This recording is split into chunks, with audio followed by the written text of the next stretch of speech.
The purpose of this video is to do a review of graphing rational equations. Let's start by looking at the end behavior asymptotes.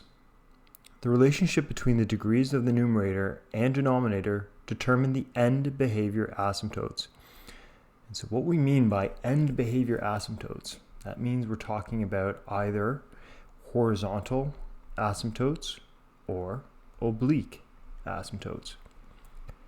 Notice that if the numerator is a greater degree than the denominator, there is no horizontal asymptote except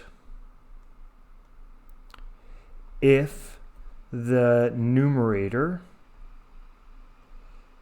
is 1 degree higher than the denominator. Okay? If the numerator is 1 degree higher than the denominator, then we likely have an oblique asymptote, which we get using long division. Okay? By performing long division, we can find the equation of that oblique asymptote. However, if the degree of the numerator is 2 degrees higher than the degree of the denominator, we have no horizontal asymptote. If the degree of the numerator is equal to the degree of the denominator, then we just look at the leading coefficients. Okay, so I'll put right here, look at leading coefficients. By looking at the leading coefficients, you can find what the horizontal asymptote will be. And if the degree of the numerator is less than the degree of the denominator, then you have a horizontal asymptote at y is equal to 0 because the denominator will grow much faster than the numerator. Remember that horizontal asymptotes can, in fact, be crossed, right? The horizontal asymptotes just look at the end behavior of the function. So there are many steps on graphing rational functions, and the first thing is definitely you need to factor and cancel common factors. Make note of any restrictions. Then you look at the vertical, horizontal asymptotes, zeros, y-intercepts, and then you start sketching the graph. So we're going to use these steps right here to help us graph the graph that we see below. Y is equal to x plus 3 squared times 3x minus 4 all over x minus 1, x minus 5 squared. So this is already factored for us, so I don't need to factor anything. Okay, and I can't cancel any common factors because there are no common factors to cancel. So I'm not going to worry about that. That's already done. Now what I'm going to do is I'm going to look at vertical asymptotes and the order. Okay, so I'm just going to zoom in here and so I can write a little bit more efficiently and look at the vertical asymptotes and their order. Okay, now that I'm zoomed in, I'm going to look at the vertical asymptotes. And remember that vertical asymptotes occur where the x values would cause the denominator to be equal to 0. So what I'm going to do right here is I'm going to say vertical asymptote, right here, VA. And so the first vertical asymptote I have has to do with this factor right here. And I have x plus 1. So therefore, my vertical asymptote is that x is equal to -1. And it is of order 1, right? Because there is basically an invisible 1 on that factor. Then I look at x minus 5. Sorry, let me do that in blue. X minus 5, that one right there is squared, so it's going to be order 2. Therefore, I will have an asymptote at x is equal to 5, and it will be order 2. Now, you may be wondering what we mean by order 1 and order 2, and how does that change the behavior of the asymptote? Well, let's just zoom out and take a look at, I think it is in the 4th bullet of step 3. Okay, so it says, at the vertical asymptotes, determine the order of the factor causing the asymptote. If the order is odd, the curve will approach opposite extremes on either side. So it will have opposite behavior. Whereas if it's order 2, or if the order is even, then it's going to approach that extreme on both sides. Okay? So this will, for example, at this asymptote, x is equal to -1, it's going to approach on opposite sides. And this order 2, it's going to approach on both sides. So I'm just going to make a little note to myself for that. Okay, so for this first asymptote here, I'm going to write to myself, it will approach on opposites, approach opposite. And in this case, approach on the same side.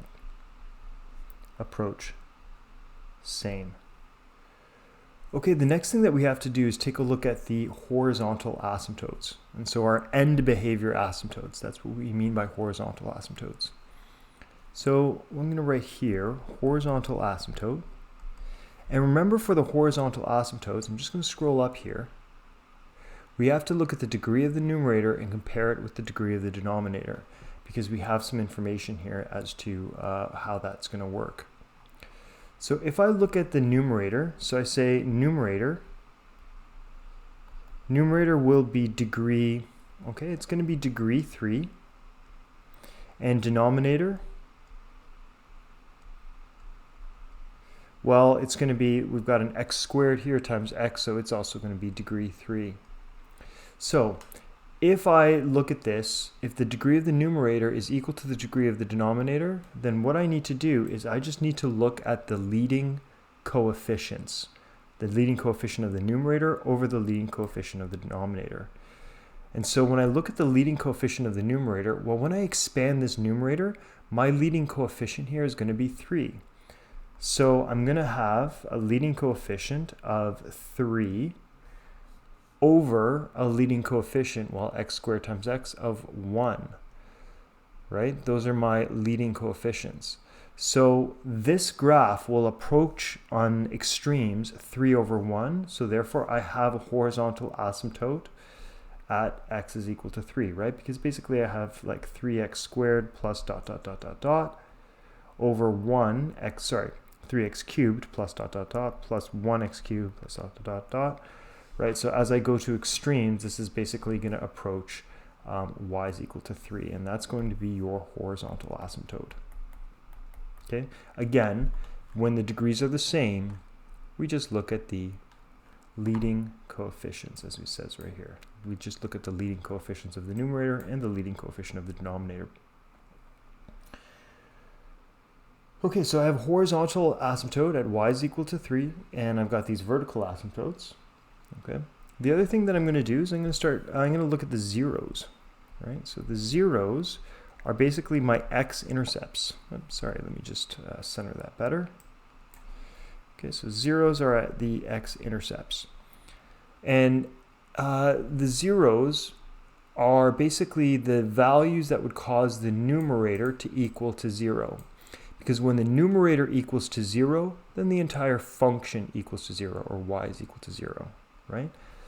I don't look at the denominator zeros because remember, the denominator zeros are my restrictions. That's what would cause me to divide by 0, and therefore I need to put vertical asymptotes. I'm only looking at the numerator zeros. And so my numerator zeros are basically going to be x, sorry, let me just write that down. So looking at the numerator, okay, so my x-intercepts are at x is equal to -3.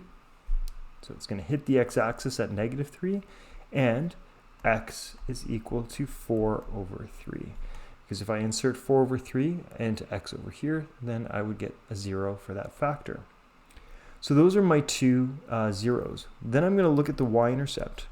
And to find the y-intercept, I set x equal to 0. So when I set x is equal to 0 and I evaluate this, I get my y-intercept as being -36 over 25. And so we can actually just plug that into our calculator and see what value that gives us. Okay, so that returns basically y is equal to -1.44. Okay, so I have some points here. I have -3, 4 over 3 for my x-intercepts. I have my y-intercept as being -1.44. And so now what I'm going to do is I'm going to go back and look at the instructions on how to graph this. Okay, so let's zoom out here. It says using dashed lines, draw the lines for all the asymptotes. So I have my vertical asymptotes, I have my horizontal asymptote. I'm just going to press pause and I'm going to graph my asymptotes. Okay, so I've now graphed my asymptotes, and what I'm going to do is I'm going to insert some of these points that I had. And I knew I had a 0 at -3, and recall that that 0 at -3, well, that's going to be order 2. So it's going to behave parabolically, right? So like a parabola at x is equal to -2, and at x is equal to 4/3, that's going to be order 1. So it's just going to pass through that point. So 4/3 is 1 1/3, so it's approximately right there. Okay, and then I have my Y-intercept, which is -1.44. Okay. All right, so I'm going to have like basically a parabolic shape around here. And I know that as I approach infinity, right, it's going to approach 3. And I know that it's got to go either down or up. All right, so logic would dictate that if there has to be a parabola and it has to approach 3 right here, then likely my curve is going to come down, be parabolic, bounce up, and go upwards. But in order to just test things out, I'm going to do some test points. Okay, and so when I test out some points, I can test out x is equal to -10. And when x is equal to -10, y is equal to approximately 0.82. So that means it's above the x-axis, right? And so I was quite right. So it's going to be basically, I'll have this. I'm just going to zoom in here. Okay. And I'm basically right here going to go, all right, so it's going to go upwards towards 3, but it's going to basically come down, make a parabolic shape, and then bounce back up. Okay, so it's going to do something like that. All right. I might just clean this up a little bit right here because I don't like this shape right there. It's not as nice. So let me just try and redo this. There we go. Okay, that's better. All right, I've got that parabolic shape where it bounces back up. Now recall that at this vertical asymptote at x is equal to -1, I had it was order 1, which means that it's going to approach from the opposite direction. So if it's very positive over here, that means that on the other side of this asymptote, it's going to be very negative. That's what it means to approach from opposite directions. So on this side of the asymptote, it's very, very positive. On this side of the asymptote, it will be very, very negative. Okay. So basically I'm going to start down here and I'm going to pass through my Y-intercept. And then as I pass through my X right here, this X-intercept right here, it's going to be order 1. So it's just going to pass through it like a line. And if it's going to pass through it like a line, then it's going to go like this.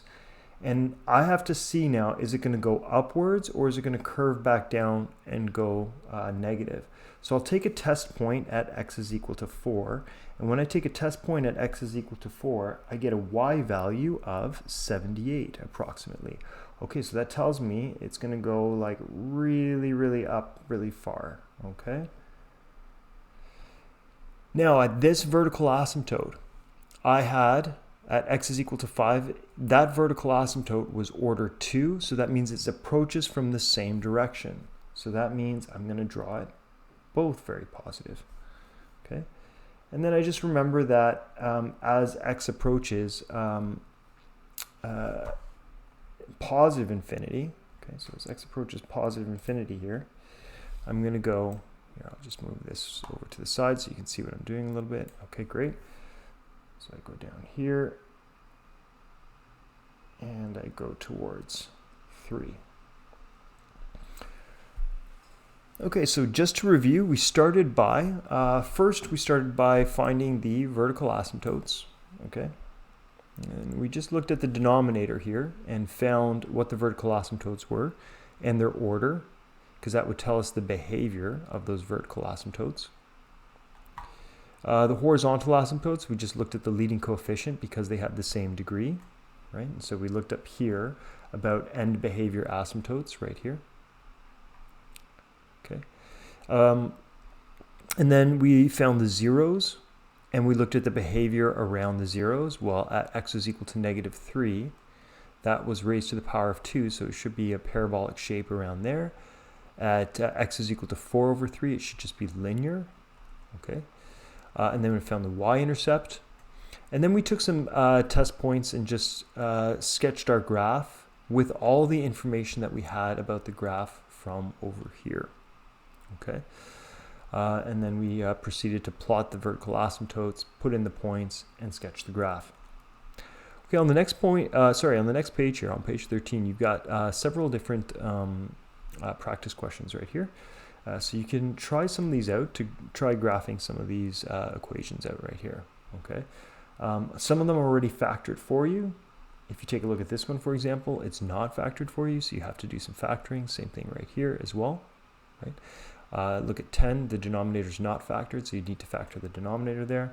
And for question 9, well, in order to add these two right here, you're going to have to find a common denominator. So you can find your common denominator and then add the two fractions. And once you have added the two fractions, you should be able to graph it. Okay, thanks for watching.